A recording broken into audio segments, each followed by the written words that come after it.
क्या आप जानते हैं कि कुछ इमारतें अपने अंदर इतना दर्द और डर समूए होती हैं कि वो जिंदा हो जाती हैं? ये कहानी ऐसे ही एक पुराने अस्पताल के बारे में है जहां मरने वाले मरीज आज भी जिंदा लोगों का इलाज करने की कोशिश करते हैं। हमजा एक नौजवान डॉक्टर था जो अपनी नौकरी से तंग आ चुका था। एक रोज उसे पता चला कि उसके आबाई कस्बे में एक पुराना अस्पताल है जहां पर उसके दादा ने कभी काम किया था। यह अस्पताल 1947 के बाद से बंद पड़ा था, मगर मकामी लोगों का मानना था कि वहां आज भी डॉक्टर और नर्सें मरीजों का इलाज करते नजर आते हैं। हमजा ने फैसला किया कि वो इस अस्पताल को देखने जाएगा। जब वो अस्पताल के मरकजी दरवाजे पर पहुंचा तो उसने देखा कि इमारत अगरच्चा पुरानी है, मगर इस पर गर्द का एक जरा भी नहीं है। दरवाजे के हैंडल चमक रहे थे जैसे कोई रोजाना उन्हें इस्तेमाल करता हो, और उसने दरवाजा खोला तो अंदर एक अजीब सी खुशबू ने उसका इस्तकबाल किया। ये खुशबू दवाओं और जरासीम कुश अद्वियात की थी, मगर उसमें एक अजीब सी मीठी और घटन भरी बो भी शामिल थी। हाल में दाखिल होते ही उसने देखा कि रिसेप्शन डेस्क पर एक नर्स खड़ी है जो कागजात में मसरूफ है। माफ कीजिए, हमजा ने कहा। नर्स ने सिर उठाया। उसका चेहरा बिल्कुल सफेद था, जैसे चूना पूता गया हो। उसकी आंखों में कोई झलक नहीं थी। जी डॉक्टर साहब, आपका ऑपरेशन तैयार है, नर्स ने कहा। हमजा हैरान रह गया। मैं डॉक्टर हूं, मगर मेरे लिए कोई ऑपरेशन तैयार नहीं है। मैं तो बस, नर्स ने मुस्कुराकर कहा। जी हां, आप डॉक्टर हमजा ही ना? हम आपका इंतजार कर रहे थे। आपके मरीज ऑपरेशन थिएटर में हैं। यह कहकर नर्स ने चलना शुरू किया। हमजा हैरत से उसके पीछे पीछे चल पड़ा।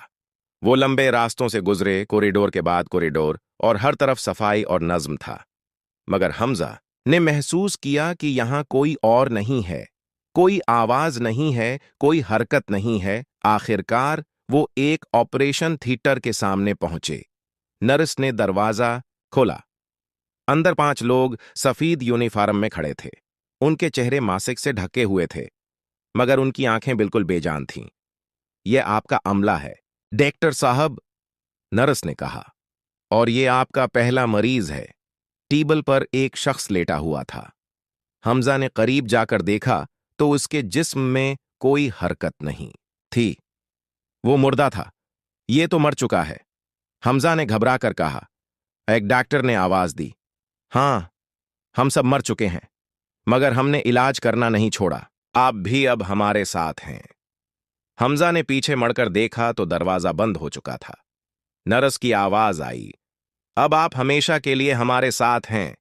ये अस्पताल कभी बंद नहीं होता। हमजा ने घबराकर दरवाजे की नॉब को पकड़ा, मगर वो हिलती ही नहीं थी। उसने मुड़कर देखा तो तमाम डॉक्टर और नर्सें उसकी तरफ बढ़ रहे थे। उनके हाथों में सर्जिकल आलात थे। नहीं, हमजा ने चीख कर कहा। आसी लम्हे उसकी आंख खुल गई।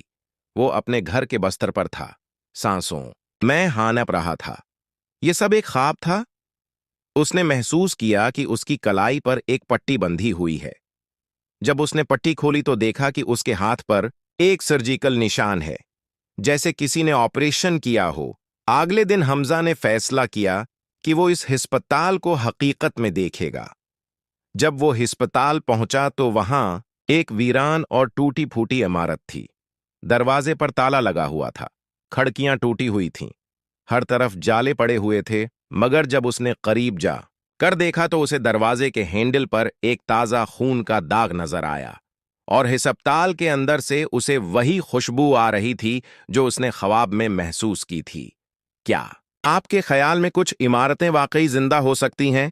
क्या आपने कभी किसी पुरानी इमारत में ऐसा महसूस किया है जैसे वो आपसे बात करना चाहती हो? अगर आपको ये कहानी पसंद आई हो तो बुराह कर्म चैनल को सब्सक्राइब करें, वीडियो को लाइक करें और अपने दोस्तों के साथ शेयर करें।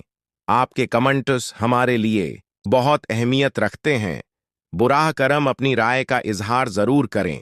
अगली प्रासरार कहानी तक के लिए खुद को महफूज रखें और पुरानी इमारतों में जाने से पहले 2 बार सोच लें।